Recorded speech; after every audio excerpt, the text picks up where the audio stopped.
So Christelle Rohaut is the founder and CEO of Cody, a marketplace for home-based co-working opportunities.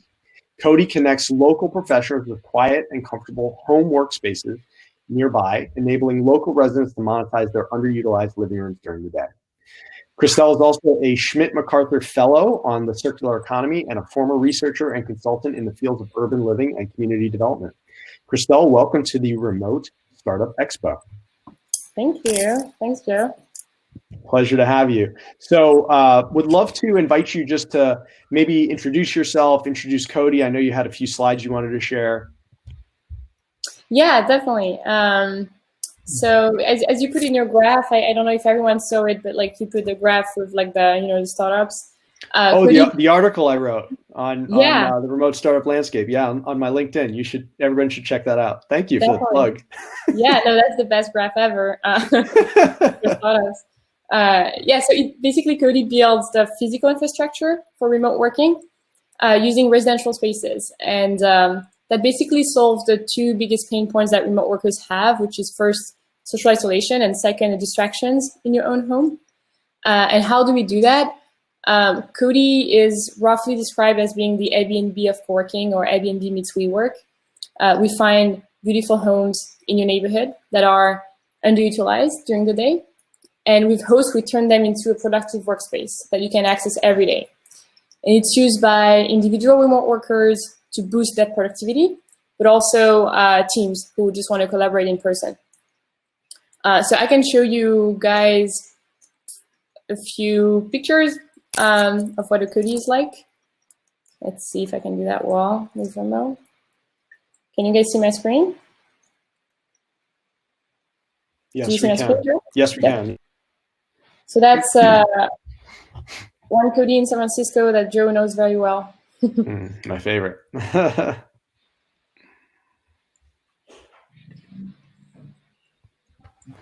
Zen Sunrise. Yeah, Zen Sunrise. This one is Codifica in Russian Hill. It's different type of vibe. You see the whiteboard, there's a printer, there's monitors. Like, we optimize the homes for productivity. And the host share them during the day with local professionals. And that's like another one in Pacific Heights, which is called Luxury Co-working, and they have a little patio. Yeah, so it gives you an overview of like the variety of spaces that we have. And I'm back. Cool. And a little bit about myself. I'm an environmental engineer by training and urban designer. And I'm super passionate about designing better cities, and that's why I created Cody to help basically host, make a passive income, but also members access productive space in the neighborhood and avoid commuting. Yeah. Beautiful. Well, I appreciate you sharing kind of the concept. Maybe you could give us a sense of Cody as a company, when you went live and kind of what the state of the business looked like leading up to coronavirus. And I bet you can guess my next question. Yeah. So before coronavirus, we operated for around 8 months. The company has been around for 2 years, but we launched officially in San Francisco in May 2019. And we were starting to expand outside of the Bay. Right before COVID happened. Excellent. And then tell us what happened when coronavirus came. Yeah, well, like it's obviously a terrible kind of health situation for the world. So the first thing that we did is like we had to temporarily stop operating for shelter in place. And we currently like putting in place a lot of safety measures that we'll implement in all Cody's post shelter in place.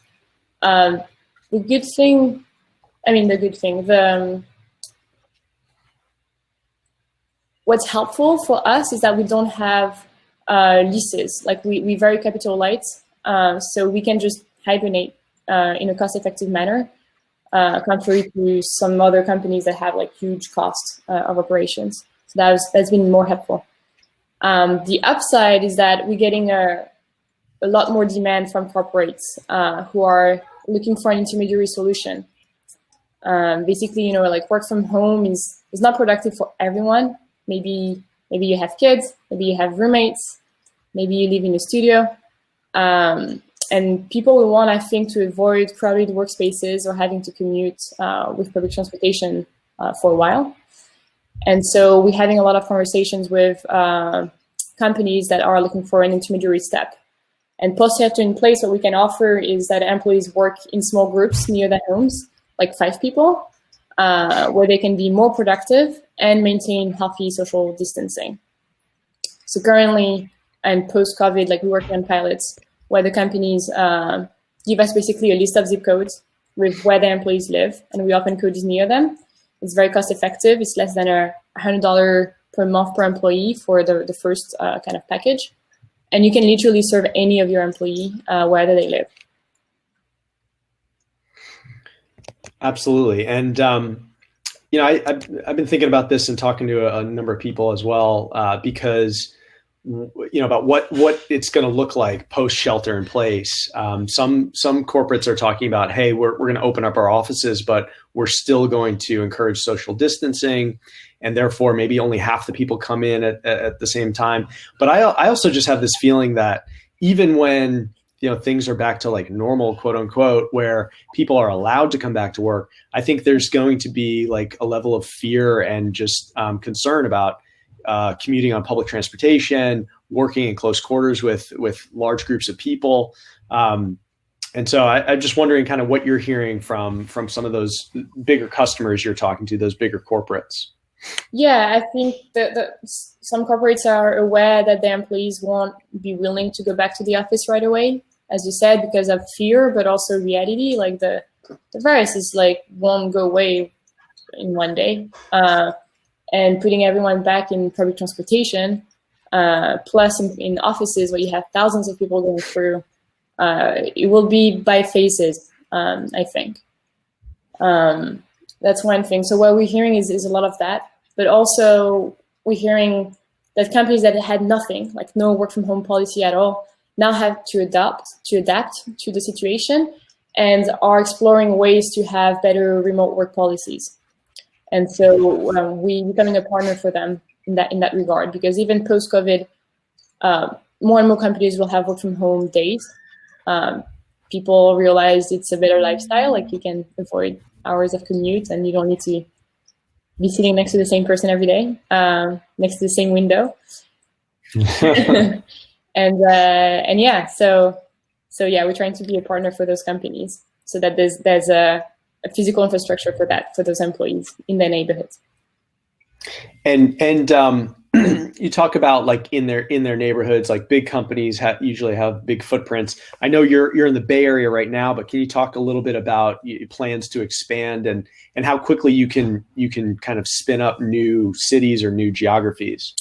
Yeah, definitely. So we definitely can expand pretty fast. Our model is very similar to Airbnb in the sense of like it's meant to be global. Like we can open new supply everywhere. And our expertise is in finding those beautiful homes that are underutilized and optimizing them for productivity. We just need to know where. And that's what the companies give us with the list of employees, basically, of where they live. So it takes us like, a few weeks to open a new Cody, wherever it is. Because homes are everywhere, right? Like people live in residential neighborhoods, not downtown. And so, yeah, we can find a great home, I'm sure, next to where you live, Joe. I hope so. I could use it. Wonderful. And maybe just spell out for us, like, the all the options that there are for like physical infrastructure in terms of where to work. I mean, just like co-working, work from home, coffee shops. Like what are the pros and cons of like some of these options that people should be thinking about? Yeah, definitely. So I think for office space, what companies realize is like having a huge square footage in office space is a financial risk, and it's not recession proof at all. And now that they had to adopt to remote working, I would expect that, there's a more balanced policy, and maybe they're going to shrink the square footage in terms of offices. And that's a financial argument more than anything else, I think, for them. The solution that exists and is very well known, thanks to WeWork and Regis and and Co. Is co-working, right? The traditional commercial co-working space. I'm an urban planner, so I think about where people actually live, and it's not downtown. And Buffer released like a state of remote work 2020 this year.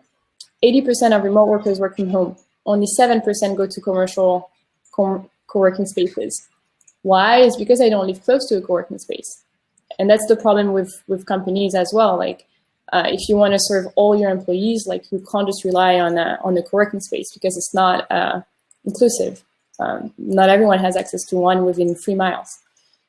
So that's one big thing, like the locations. Cody in comparison is in the residential neighborhood, so it's close to where you live. It's the shortest commute possible. Another thing is the lease, like you lock in a lease for a long time. We are half the price of a WeWork, and we have flexible memberships, like from 4 days a month to 20 days a month. And usually remote workers want a mix. They want to work from home for a couple of days and then work somewhere else for a couple of days, like get out of the house. Yeah, so that's basically kind of the section on like commercial co-working spaces, like location, not flexible, expensive, and we have those things. Then you have work from home. Everyone is experiencing work from home in a weird way.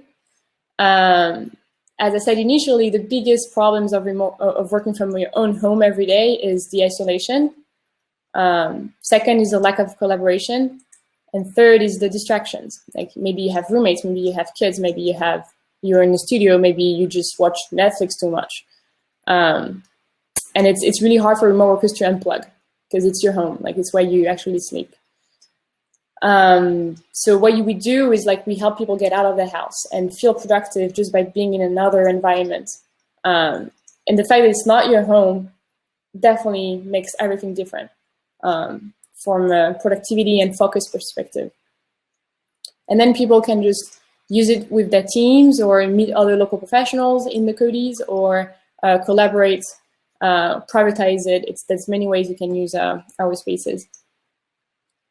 And the last one is coffee shops. Coffee shops are probably closest than co-working spaces, but they packed. They have unreliable and insecure Wi-Fi, which I think scares companies. You have to fight for power outlets.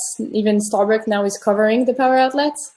You may be kicked out by the owner because you paid $3 for a coffee, but you're staying 8 hours. I've done that. So, yeah, me too.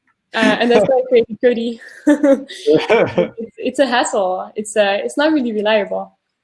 So compared to coffee shop, Cody is a secure work environment where it's quiet. Everyone is there to work. It's optimized for work. So you have the amenities that you need: the Wi-Fi, the power outlets, sometimes printers, whiteboards, a space to have phone calls, and yeah. That's kind of the three alternatives: coffee shops, commercial spaces, and being in your own home. Awesome. We might have time for just like one more short question, maybe just 1 minute on something in the Q&A. It's asking about how frequently Cody guests come back to the same places or different ones, and well, like what kind of I guess guest behavior are you seeing so far? So far, we're seeing that people use like 3 Codis on average. Usually it's like in priority your neighborhood, like 1 or 2 in your neighborhood, and you mix things up.